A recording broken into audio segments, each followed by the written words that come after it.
Keru Whitson Urnado de Hattrick Haga Jinlekai Saudi Prolik Persyak Al-Khalot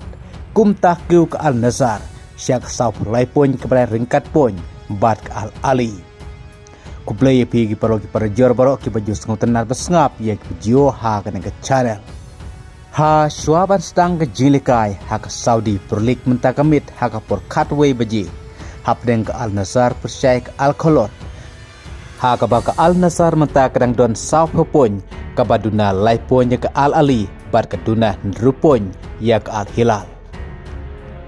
kum taru ke jing angnud jing babun balang kamtam ki fans jong Urnado ki kwa ba menta kamit Urnado un kerwit sendon dek hatrik ha kabaka kubor ke baki kwa ban yus ngau lasai men setiap kadai ba kerwit sendon Urnado dek hatrik Persyak Al-Khalot ha ke Jinlekai Saudi Prolik bat kiuk Al-Nazar Syak Sauf Lai Poin patam Urnado yau Ivan Toni da Shikol ha ke Saudi Prolik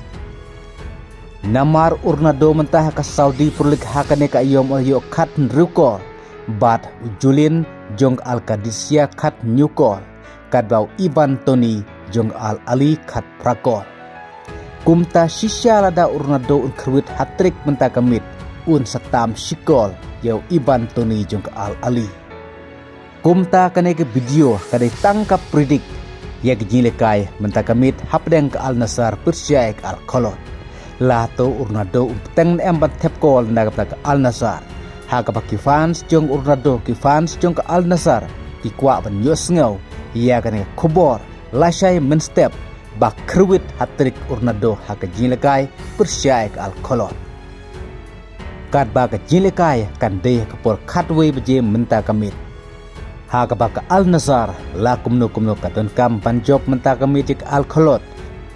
ban yaringkat pon bat Al-Ali bat bakanduna satang Lai Poin yak Al-Hilal